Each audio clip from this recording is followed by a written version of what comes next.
Hello, ladies and gentlemen, and welcome to Freaky Fast Broadcasting.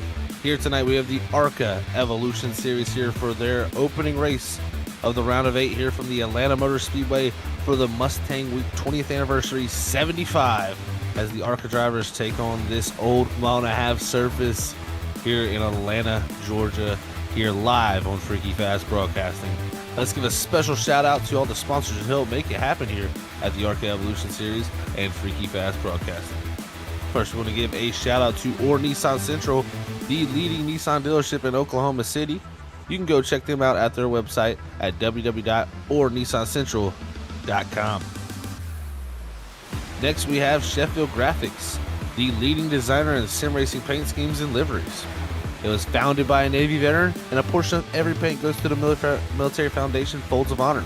It's a great nonprofit organization who gives sponsorship to the families of fallen soldiers and disabled veterans. Make sure to go check them out on Facebook under Sheffield Graphics.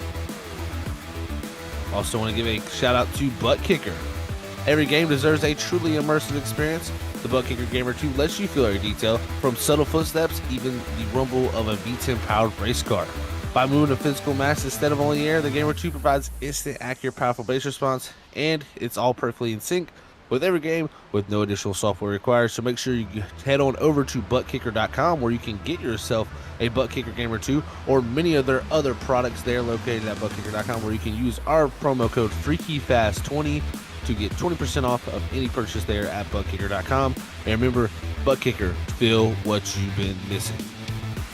Next, we want to give a shout out to the McConey Setup Shop, your source for iRacing setups and the official setup shop of the Richmond Esports race team, fielding the number 46 and 90 in the Coca-Cola iRacing series of Jimmy Mullis and Zach Novak. They have everything from legends to cup cars. They've got you covered. Dirt setups for late models, modifieds, and wing sprints are also available as well. Coaching with professional drivers such as NASCAR Coca-Cola iRacing Series champion Zach Novak, his teammate Jimmy Mullis, River Hayes, and many more are also available. And remember, at the McConey Setup Shop, there are setups, but they're your victories. So you can head on over to www.mcconeysetupshop.com today, where you can use our promo code FFB10 to get 10% off of any setup purchase there at the McConey Setup Shop. Thank you to all the sponsors here tonight at Freaky Fast Broadcasting and the Evolution Racing League. But here we're now getting down to the race action that we have out here on the racetrack here tonight at the Atlanta Motor Speedway. I am Zach Hull up in the booth. Joined alongside me tonight on this beautiful Tuesday is Brandon Colley, and we'll have Robert Moyer Jr. up in the production box running our cameras.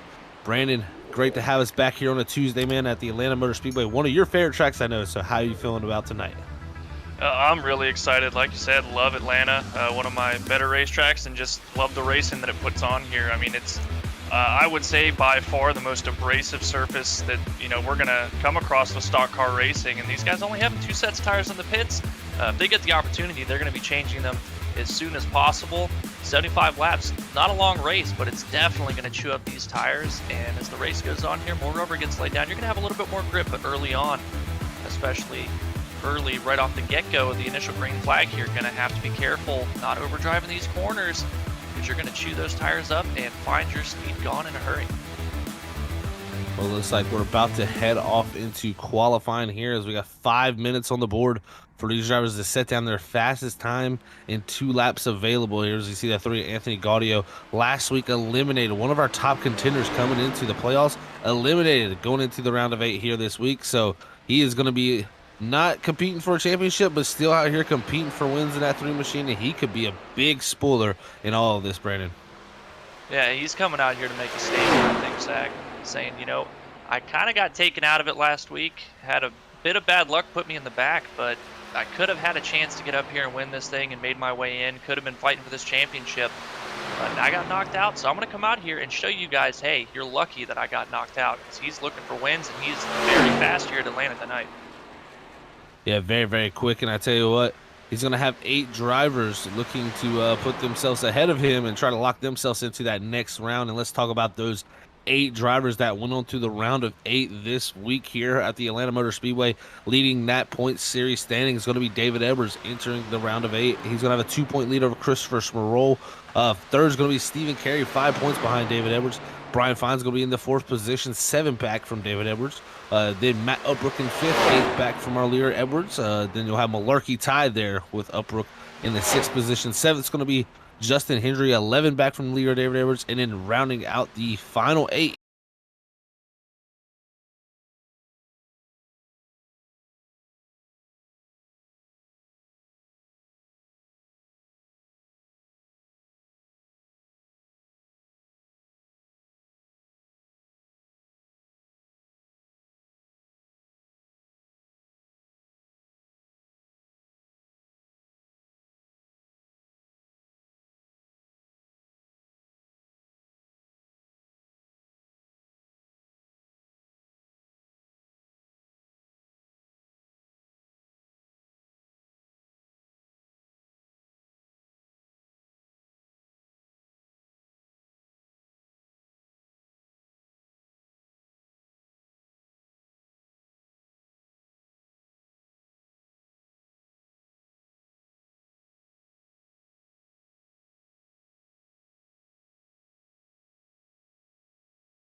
All right, we are back here, everybody. After that little hiatus, we think there's some issues on the YouTube side as we didn't change anything here. So we tried a few things, it didn't fix, and it came back by itself. So we got lucky to bring you this race in action here live from Fast Broadcasting. We're just passing lap 35 right now. Christopher Smerol hanging on to the lead. These drivers have yet to pit, I believe, Brandon. So we should be seeing those, I believe, happening pretty soon. But the thing is, can they make it to that point? I believe they'll be able to make it halfway. Yeah, that's ideally what they're going to be trying to do. 65% fuel. Not sure exactly on the numbers for fuel here, exactly how far they can go with 65, but I believe they're going to be able to make it a one-stop. Like you said, they're going to be trying to get to exactly halfway, maybe a little bit over. And as you say that, Anthony Gaudio, Harold Rothery, and Jake Gachet all hitting pit road this time by here. And before Gaudio's pit stop, he'd driven himself back up into the top 10 from that early slide lap 1. So Gaudio having a lot of pace here, looking to take advantage of the fresh tires in the undercut to try to advance his position even further. We'll see how that works out for the 3 machine there, as we're looking at the 6 of Richard Gonzalez here in the 9th position, about 12 seconds back from our leader, Christopher Smerol, who, I tell you what, we've been sitting here, Brandon, watching this all unfold. It was a lot of comers and goers, and we personally missed, unfortunately. YouTube couldn't work with us there, as we missed some wild battles for the lead. As I think a few guys, though, battle for it, burning their tires up. It looks like our leader's going to hit pit road. He's going to try to come get some new tires. Same with David Edwards. So top 2 coming to pit road. But I think some guys definitely learned they cannot use their stuff up like they did that first year. It's a pretty unique track, like I said, most abrasive that you're going to face in a stock car, and it really penalizes you for overdriving, especially just a little bit too long on the early going. You can be aggressive on fresh tires right at the start of a run, but you have to know when you have to back it off here, and it comes with a lot of laps turned at this track, and some of these guys pushed a little bit too hard, too long. Guys like Stephen Carey started to really fall back. Richard Gonzalez had made a good bit of progress and then just kind of lost the grip in the tires. Saw him getting to the fence a couple times while we were having our stream difficulties here, but able to keep it on the track, keep it straight. Now looking to kind of make those in-car driver adjustments and see if he can save maybe a little bit of tire to increase his pace as the long run goes on, because some guys were struggling with it, but other guys were carrying a lot of speed in the long run. I don't know, man. We had a wild race off of pit roads. We watched Gonzalez come off Sparrow in the 14, the 15 of David Edwards. They had a battle going off of pit road side by side. And, looks like James right there spun on the 8 machine. As Upbrook yet to pit in the 16, as he'll be coming down this time.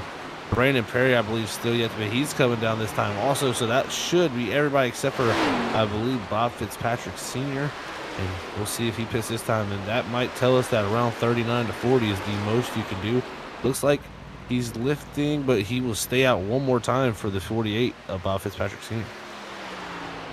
And trying to stretch it just a little bit longer, maybe get a lucky caution and end up being the first car with the freshest tires here at the back of the pack when everybody comes around for the pace last. It looks like just in the front of the end of the car, hitting the wall just on the exit of turn 2 there. James Wright just behind him in the 15th position, slowly closing in here. Getting the call now. Bob Fitzpatrick Sr. going to be hitting pit road this time by. Gonna come down and get him for Mr. Phil Goods on that race car and be good to the end of this race here.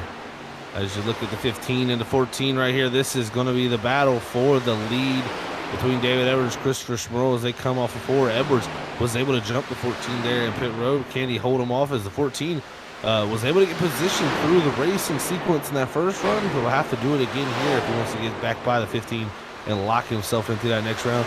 But Edwards coming into this round, leading our points. He's a driver that has locked himself almost in each round. He's looking to do it again here tonight. Yeah, get it out of the way early. It's a lot of less pressure off of you. You can really start to focus on that last race, that championship race, if you can lock yourself in here at race 1 of the round of 8.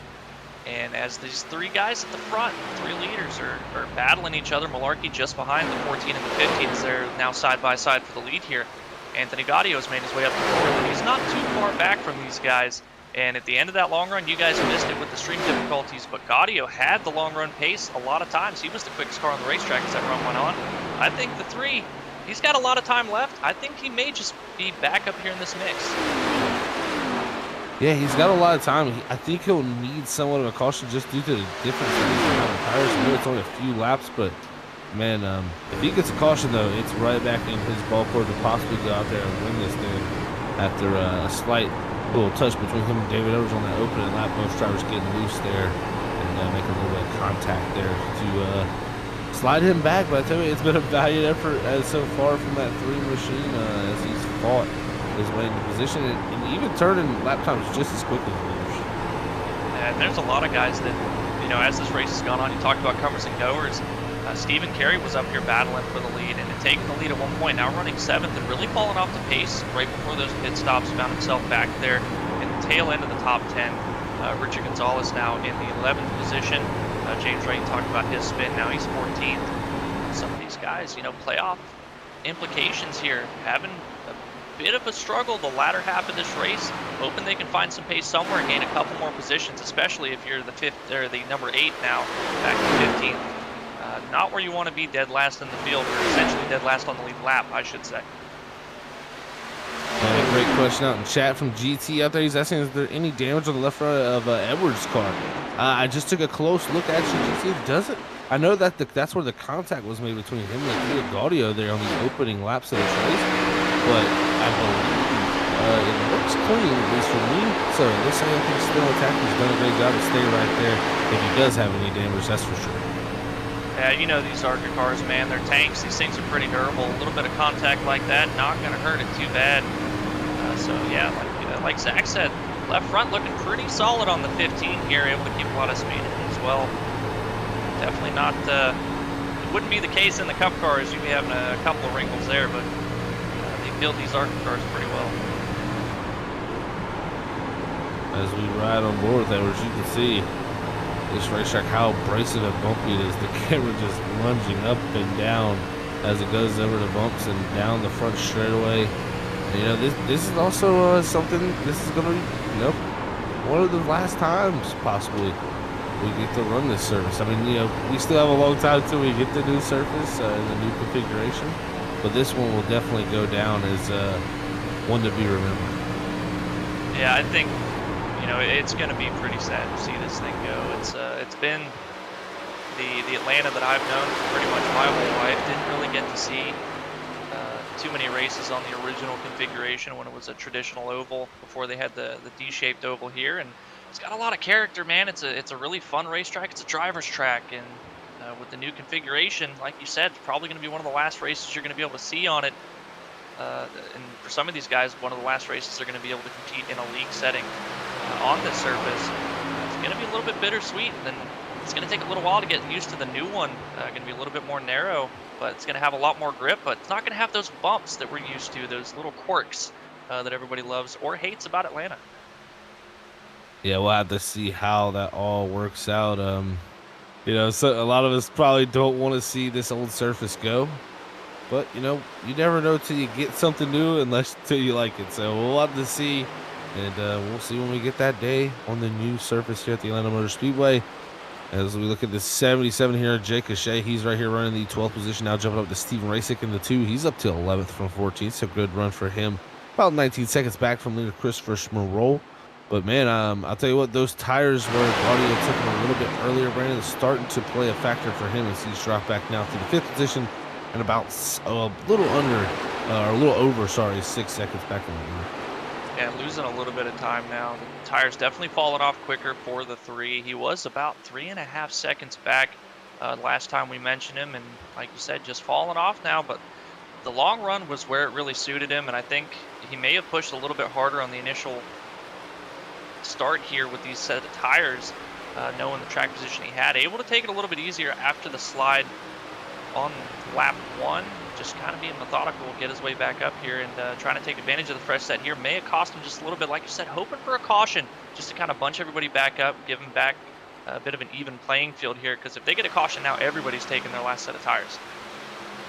Yeah, you know, another thing I was just remembering back to the interview we had with Gunner. We talked about the high side being very valuable. Well, these two drivers doing something different than the rest of the field. They are electing to stay low. Same with Justin Marcus, our top 3 doing that, and now it's going to be a battle for the lead. As Edwards takes it low, he's been pressuring Smerol here continuously for the last few laps, and I feel like he's just ready to take this thing as he slides forward. He is clear, but I think Smerol going to try to fight back around the outside. Edwards gives the room. Great racing from them two. As Smerol actually a little bit in the wall, it's going to slow him up and let Edwards clear down here in the 3. New leader, David Edwards, your points leader. Well, it was something we hadn't talked about. Yes, the high side is going to have a lot of speed, but that's going to wear the tires out tremendously. I mean, the longer you run up there, the more speed you're carrying through the center of the corner. And if you're not backing up the corner, making sure you're not driving in too far, you're really going to start burning up that right front. And the extra RPMs off the top, it's going to help burn up the right rear as well, just especially turn 2. I mean, the corner continues, but the banking falls away. It's why you'll see a lot of guys really struggle with keeping the rear underneath them off the exit of turn 2. And it just kind of accentuates that when you're running the high side. A little bit more speed, a little bit more wheel, and burning up the right rear. And these guys running the bottom, you're slowing down your entry, you're slowing down your center, not pushing as hard. It's going to help you save tires. You're giving up a little bit of speed to save tires to gain it in the long run. And these two, they've been doing that really since the mid-run of the very first tire run that they've had. I tell you what, 22 to go. We're looking through the field here. Matthew Dude in the 8th position. He's had a great run up from that 11th starting position. But the drivers ahead of him are about to start battling Stephen Carey and Matt Upbrook. Here goes Upbrook to the inside down the back straightaway in that 16 machine. Got to give Upbrook a shout out.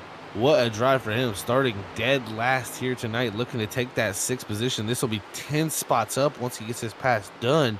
And man, I don't know if he'll be able to run Gaudio down. That's a pretty much of a, that's a long ways forward there and 21 to go. But I tell you what a drive for Matt Upbrook. If it comes out here with a 6, it's a very good night. Yeah, these two guys, playoff drivers as well, battling for that extra point over one another here as the laps are winding down. Still got 20 laps to go. Plenty of time. Don't need to get too greedy right now.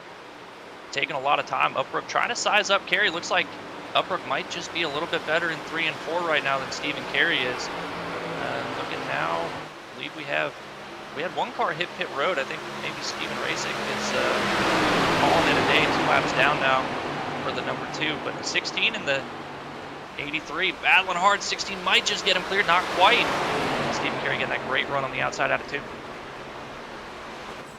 2. And great battles going on, and I'm doing it just for UGT. It's getting spicy here tonight with 19 to go here at the ARC Evolution Series. And I'm sure it'll get spicy later tonight here at the Cup Series. You guys never disappoint here at the Evolution Racing League. And with 19 to go, though, these battles all around the racetrack. Our 2 leaders, though, Sproul again putting pressure on Edwards. He let him get by. This is definitely an interesting battle between these two. Edwards takes out with the lead. Sproul takes it back from him. Then Edwards takes it back in the middle portion of the run. Does Sproul have the long run pace, though, to get back ahead? He's right there. But I tell you what, running in those tracks is a tough thing to do. Can he keep his tires from getting too ate up running right in those tracks? I think ideally, if you were in Sproul's position, you're wanting to take a little bit of a different line, keep as much clean air on the nose as you can, and just seeing what everybody's been doing through 1 and 2, especially all race long. The different lines are absolutely viable. I mean, even in 3 and 4, that second lane is starting to become a little bit more viable. Guys were running that, carrying a lot of speed here. But these two have been nose to tail pretty much the entire race. Once things got sorted out from the initial start here, I mean, they've been nose to tail and not letting the other get more than a couple tenths away. And like you said, hopping back and forth of that league, just leapfrogging each other. And it seems like one guy will use up a little bit of tire getting by, and the guy now in second place cools his off a little bit, makes another charge. And I think it's going to be about timing now. Who gets the coolest tires, able to make that charge at the right moment here at the end of the race to potentially steal the win from the other. Yeah, with 17 to go, one of these drivers is going to have to make a decision how they want to do it. Edwards, though, he likes the front out front with that clean air. They got not too much pressure from Malarkey, but if they get racing hard, Malarkey right now, he's running a little bit quicker than them two right there. If they get racing hard, he could possibly be up there. Same thing with Brian Fine, only 4.7 seconds back in the 4th position. He's having a quiet race there right on the edge of the top 3. A lot of guys having great runs in this round of 8. Yeah, I mean, 4 of our top 5 all playoff drivers. We have Stephen Carey and Matt Upbrook 6th, 7th, sitting on the outside of the top 5, but also playoff drivers. And Stephen Carey, I believe, was 3rd coming into tonight's race, so going to be giving up a good bit of points to Brian Fine, Justin Malarkey as well. Matt Upbrook trying to take advantage. But these guys, man, like you said, if they get battling up here, Malarkey, he's kind of sneaky. We've seen him do it time and time again, just come in and kind of come out of nowhere when these guys really get to racing hard. And he's cut the gap down, Zach. I mean, he's only just under now 2 seconds behind these guys, slowly reeling them in. What a job that would be by him to be able to pull him in with 14 to go. As the 14 and the 15 do all their battling, the 73 behind maybe stalking his prey. And you can see Brian Fine even, he's closing it in too. So it's all come down right here. I mean, they're all running in the 33.0s at the moment. Fine the quickest with that 33.014. But if they all get racing, that's when you see time slow down and you're going to see these guys close in. But at the moment, Edwards has stabilized at least a car length gap to where Sproul is no longer right on the back bumper. A little bit of breathing room opening for Edwards. Let's see if that was just a mistake or is that his pace building towards quicker. Well, we'll have to see if that, the tires, if they're heating up and if that's going to allow Sproul to make another charge here. If Edwards is pushing just a little bit too hard, I think what I'm seeing here is it looks like Smirol's backing up his corners a little bit more than what Edwards is. Seems like Smirol able to get a little bit better run out of the corner, but Edwards able to pull a gap going into the corner. We'll have to see if that, if Edwards can keep it in the front without burning up his right front or ballooning it too much, be able to keep the pace in it. You see here coming out of turn 2, Smirol able to close in just a little bit, not quite enough, not as much as he'd like, but just a little bit. And there's no breathing room there. Oh, he takes a little look there on the entry, and Edwards immediately, he covers that off so quickly. That tells me he really wants to go ahead here and get the win tonight at Atlanta to lock himself into Homestead. This would be critical for both of these drivers. Now, as they cross the start finish line, now down to 1:11 to go. Smirol all over the back bumper. Malarkey starting to even out with them on lap times, pretty much matching our times of our leader David Edwards. But fine, still closing in a few tenths and hundredths each lap. Well, and you got to think too, Justin Malarkey and Brian Fine, we've seen it before. The leaders get tangled up here racing for the win late in the race, handing over the win to the 3rd or 4th place guy. I mean, Malarkey's been on the wrong end of it. He could end up on the right end of it here tonight. And think what a momentum change it would be for Smirol. The driver had so many wins through the middle portion and early portion of the season, but his tapered off has not had the success that he would have liked throughout the rest of these playoffs and near the end of the regular season. It's been somewhat of a struggle to get back to victory lane, but tonight he's shown the pace, he's shown the prowess to get to that lead. Can he get it done with 10 to go coming to 9? Smirol all over the back bumper, knocking on that back door. Yeah, just keeping the pressure on, making sure that if David Edwards is going to, again now, Smirol diving it in a little bit harder here. I think Edwards backing up the corners now, maybe realizing, hey, I think my right front's starting to go away here. Now he's setting up to get the runs out of the corner, which, I mean, ideally, especially out of turn 2, that's really what you're going to want to do. We'll have to see if Smirol makes any adjustments here and still maintaining about even for the center. Edwards just a little bit quicker. And then on the exit, Smirol's gaining that little bit of time back. Last time, through 3 and 4, Edwards actually keeping it pretty even on the exit here. Man, it's a chess match going on here at 170 mile an hour. This is so tough, and if you're Smirol, it's going to be tough to pass on the bottom, I believe. If you got David Edwards up a groove above you, it's going to be hard to hold it down there underneath it without getting loose on the exit and getting that power down. So it's going to be a tough pass to make. I want to see if he searches here. Maybe finds a little bit of a run off the corner. Look, this is a late turn down here getting through the white line. He gets a little bit of a run off here on Edwards, but Edwards stabilizes there off of 4, and it's about a car length and a half gap there down the 1. Smirol will have to put more pressure than that, but he's been getting there each time, but I don't know if he's going to be able to get around him by just running the bottom. Well, big run here for the 14.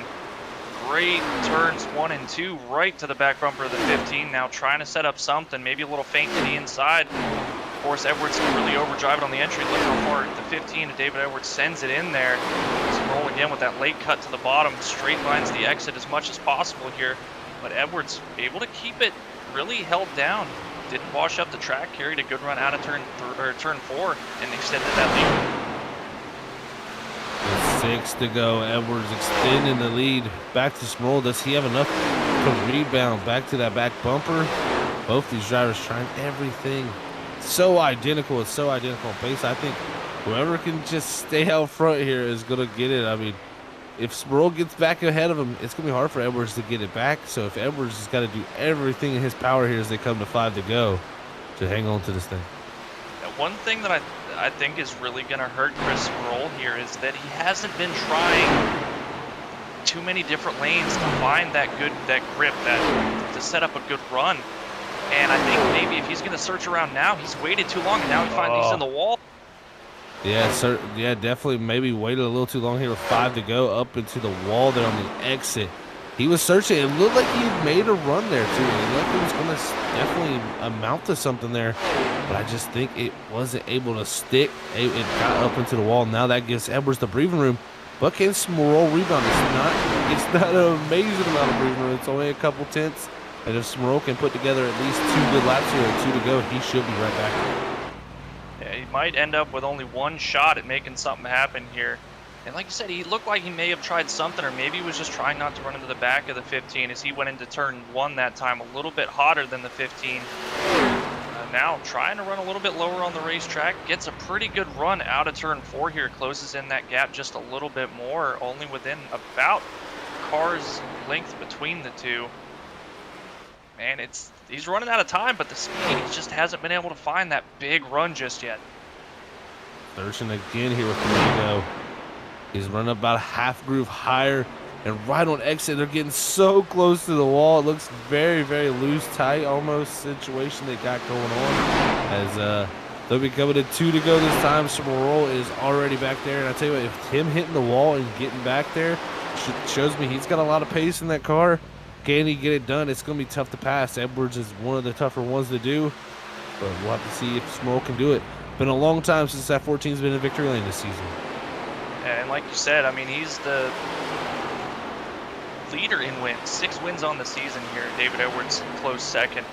Looking to tie that if he's able to snag the victory here. But Smirol going to have one more time around this racetrack to see if he can get by the 15. There he is, through 3 and 4. The run building, coming to the white flag one final time. David Edwards with the lead. Chris Smirol in second. He's going to charge up to the second lane. Edwards takes it to the bottom. Where does the run amount from? Will come off of 2 with a car length gap. It looks like Smirol backs it up. Just did not get the run, though. He's going to be about a half car back entering 3. Don't know if he'll have anything. He's going to have to search. Going up to the second groove. Don't know if this is going to work. Edwards putting the power down out of 4. He's going to come out of 4 and be your Sheffield Graphics race winner. He's going on to the final 4. David Edwards, he's going on to the final 4, and he will lock himself in here tonight in Atlanta. Justin Malarkey able to hold on to that 3rd position. Brian Fine securing 4th. Anthony Gaudio, nice rebound from that first lap spin. Able to hold on to 5th position. Great battle between the two. You can see Smirol wiggling the car, letting Edwards know that was one heck of a battle between those two. And look at Edwards. He has got to be excited, locking himself in, man. This guy's been doing this each and every round. This has got to make these guys scared. And the amount of wins he's racked up here in the playoffs and late in the regular season, he's definitely got all the momentum in the world on his side. Yeah, momentum, absolutely. It is huge right now for the 15 team, and it came at the absolute perfect time in the season. Like you said, most of these wins coming during the playoffs here. Yet again, locking himself in. Now able to put all that focus into the championship race. And here he will celebrate on the front straightaway of the Atlanta Motor Speedway as that number 15 Mountain Dew machine celebrates going into the Final 4, locking himself in for a chance at a championship here at the last race at the Homestead Miami Speedway. We'll be back in a few moments, everyone, as we get our top 3 drivers up here for their post-race interviews. Do not miss that.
All right, we are back here, everybody, for our post-race interviews tonight from the ARCA Evolution Series from the Atlanta Motor Speedway for the Mustang Week 20th Anniversary 75. Thank you, everybody, again for tuning in here. Let's go ahead and bring up our third place man, Justin Malarkey, in the 73 machine, and hear from him as they're having a good night here in the round of 8. Hey, Justin, it's Zach up in the booth. You got a copy, man? Hey, Zach. How's it going? Going pretty good, buddy. I tell you what, man, a good solid run for you tonight there in the third position after coming in here 6th in the points. Tied for that 5th position with Upbrook.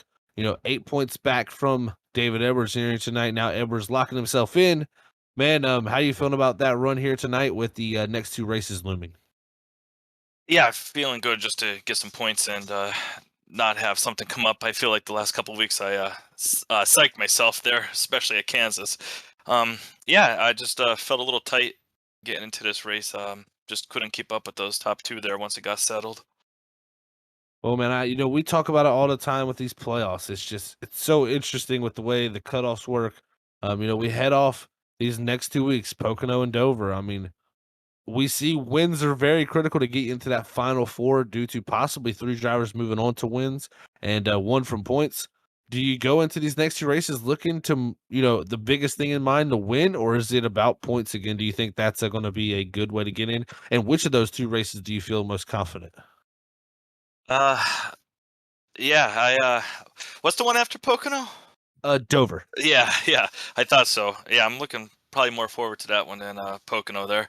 But yeah, I mean, if you get the win, you obviously don't got to worry. But you get the win and you screw up and put yourself in an accident. Kind of like I'm thinking back to Bristol, how quick you drop down in the points, and I thought I was gonna pull that off, and then boom, you lose 10, 12 points, and it's hard to make them up. That it definitely is, man. I tell you what, it's going to be tough work for you guys to get into that top 4, but you put yourself in a good position tonight here at the Atlanta Motor Speedway with a top 3 finish in that 73 man. So congrats on that. And before we let you get out of here, Justin, anybody want to send a shout to, man? Yeah, everyone watching, and my teammates there for helping me out. And yeah, like you're saying, it's just there's so much competition. There's so many. It seems like there's someone different winning every week, but it's there's like 4, 5, 6 guys that have wins this league. So it's crazy. It's fun. It's going to be a fun final 3 races coming up. That it will be, man. We cannot wait to watch it. I'm sure you can't wait to race, man. We will catch you next week at Pocono, Justin. You have a great night, man. And again, congrats on top 3 here tonight. We'll see you. Thanks. All right. That was Justin Malarkey, your third place finisher here tonight in the 73 machine. As now we'll move on to our second place man. Second place in the points here tonight. Smarola, he got that second place finish, so it must be a good feeling for him. Let's hear from him. Hey, Chris, it's Zach up in the booth. You got a copy, man? Zach, man, it's so good to finally talk to you again. I feel like it's been forever. I know, Chris. It's been a while, my friend. I tell you what, it's good to see the 14 back up here in the top 3, man. Definitely some bad luck and some bruises along the way here in the playoffs, man. But how does it feel to come out of here tonight with a solid opening to the round of 8? Yeah, we're trending in the right direction. We'll put it that way. I mean, I feel like the playoffs have just I've been snake bit, whether it's mechanical malfunctions or just completely like boneheaded pit strategy. Like, you look back and you're like, what the heck was I thinking? So it's good to pull one out, and all props to David Edwards. We had a great battle, and I don't mind. I mean, I want to win, obviously, but yeah, losing that to David Edwards after that that much racing side by side together, all that, I'll take it. And go into the next week, and hopefully we can stamp our envelope for the final round there. Yeah, man, that's definitely what I was going to head into next with you there. Now with Edwards locked himself in, 3 slots available. 2 races left before that final Homestead race. We got Pocono and Dover.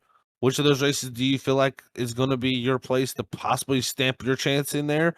Or do you feel like both races will be solid for you? Yeah, I mean, Pocono for sure. But I'll tell you what, man, when I came into the playoffs, I circled 1 on each round. And I was like, all right, if I win that one and try to win that one and that one, I'll be in the finals and it'll be good. And then all the shenanigans, started. And I was lucky to start getting top 10. So I was like, all right, you know what? Different plan.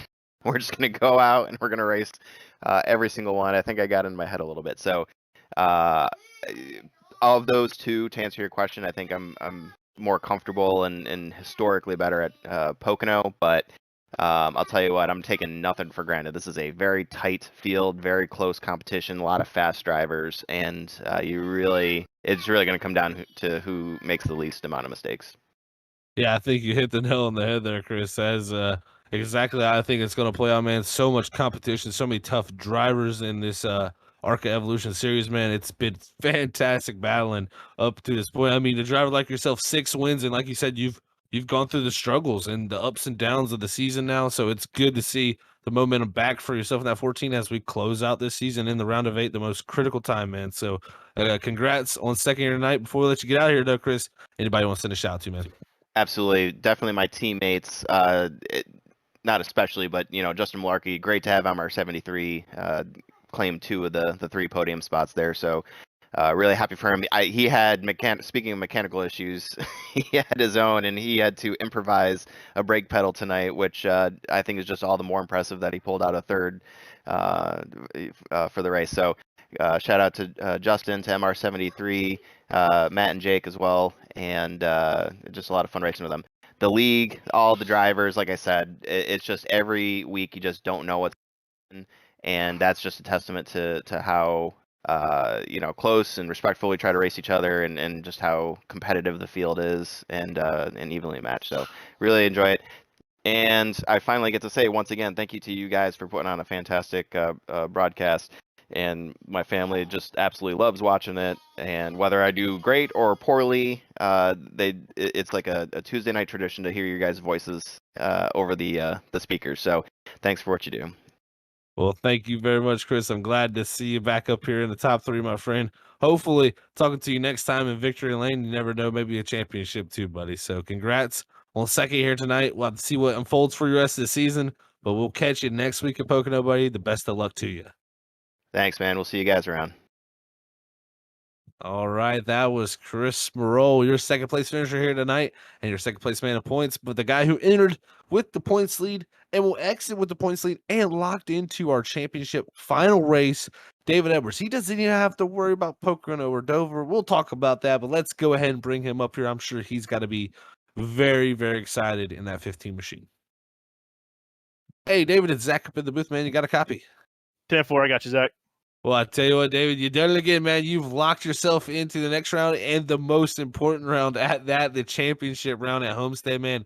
I mean, first, before we get into the championship implications, what a race between you and Smerol tonight. It was just a battle all the way down to the end. I mean, the opening segment of this race, unfortunately, we had some technical difficulties with YouTube, and we didn't get the show up, but, man, I got to watch it. You guys were battling so hard out there, and it got to be a really great race. Completely green. Just take us through all the battles you had tonight and the battle with Chris there. I mean, that was it for 75 laps, man. Me and Gaudio got together on, little spacing issue there. Nothing malicious there. We got together and it sent him down to the bottom. But for 75 laps there, I'm tired. I'm exhausted. The first segment, it was me following Chris, and the second segment, it ended up being him following me. We were so evenly matched. It was just a matter of track position. Yeah, that's exactly what I kind of came to in the booth. I said, you guys look so evenly matched that it's going to be very tough for, Chris to get back around you once you got ahead of him. And, during that pit sequence, he got ahead, or you got ahead of him after that by exiting pit road. Then as y'all got on the track, he took the lead back. Were you kind of, saving your stuff, letting it come to you, and then you got the lead back from there? I mean, take us through those moments, because you got the track position there on pit road. Yeah, that was kind of just want him to go, let him lead. I knew with him pressuring me, I was going to overdrive my stuff and burn it up. So I figured, let's run it like we did the first stint.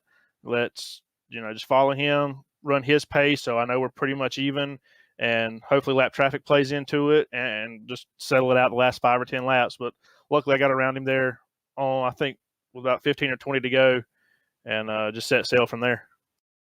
Oh, man, that was a great battle from the booth up here. We got a great time watching that. You guys duke it out all night long here at the Atlanta Motor Speedway, man. But now This race was a huge deal here. Opening race of the round of 8. You've locked yourself into Homestead now. We got Pocono and Dover. Those don't matter. It's all about fun there now. When does preparation for Homestead start, man? Because that race has got to be the number one thing in your mind now. Preparation for Homestead started with the race I raced with you guys, and we wrecked each other. So, I love Homestead. It's fun. It's multiple grooves. But I still, want to go prep for Pocono, prep for Dover. I mean, I'm going to tape it just like we have all year, week in, week out. Nothing crazy. Don't do nothing out of sorts. Put forth the same effort into Pocono and to Dover. And then when we get to Homestead, put the effort into there just to try to keep this momentum going. Well, man, I tell you what, I wouldn't change anything either because it's been a roll for you the last few weeks and this playoffs, the end of the regular season. It's just been continuous, man, as you're now up to 6 wins in that 15 machine. So congrats on that, David. Before we let you get out of here, man, and go celebrate the victory tonight, anybody want to send a shout to? First and foremost, my wife for letting me do this. You guys for putting this on and broadcasting it for family and friends and everybody watching it. Ryan for putting the league on. Shout out to Chris for the race tonight. There's not many guys that I know that I could run 75 laps like that with. It was pinching, it was to the wall, tight, giving each other just enough room to get through. So the utmost respect and shout out to him for it. Everybody over at SJR and Donkey Punch Racing putting in the work week in, week out. And one big special shout out to my son. He loves watching you guys. He's got into the habit of every Tuesday night he's sitting down in front of on the couch with my wife's phone and watching the race, and so he really enjoys it. So big shout out to him for the support and always coming in here at the end of the race and hugs and kisses and everything. And we'll pack her up from here and go to Pocono and see what we can do next week. All righty, David. Congrats, man, on tonight here at the Sheffield Graphics race win here at the Atlanta Motor Speedway. We'll catch you next week at Pocono, buddy. Go celebrate this thing. Thanks, guys. All right, that was your race winner there, David Edwards. Brought to you by Sheffield Graphics here tonight at the Atlanta Motor Speedway for the Mustang Week 20th Anniversary 75. As we now bring our race results up, you can see there Edwards bringing home that win for Donkey Punch Racing. Second's going to go to that man in the 14 car, Chris Morrow. Third's going to be Justin Malarkey. Fourth's going to be Brian Fine. Fifth place ended up to Anthony Gaudier, our pole setter, after a wild moment between him and race winner David Edwards here on the opening lap to send him down the racetrack. Sixth is going to go to Matt O'Brook. Seventh is going to be Stephen Carey. Eighth place is going to go to Matthew Dew. Ninth is going to be Richard Gonzalez. 10th is going to go to Brandon Perry. 11th is going to be James Wright. 12th is going to go to Jake Ashay. 13th is going to be Harold Rothery. 14th, Bob Fitzpatrick Sr. 15th is going to be Steven Rasick. And rounding out your field, and the 16th position is Steve Potter. As that's your race results here tonight from the ARCA Evolution Series for the Evolution Racing League in the round of 8 from the Atlanta Motor Speedway.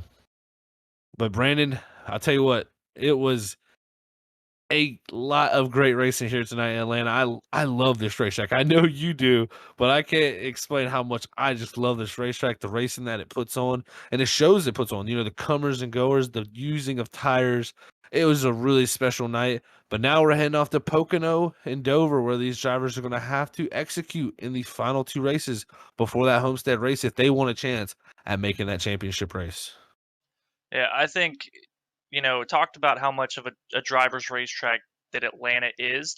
And I think this round is chock full of driver racetracks. I mean, Pocono, it's really up to the driver to make sure that you're navigating all 3 unique corners. And that's where you're going to find all your speed.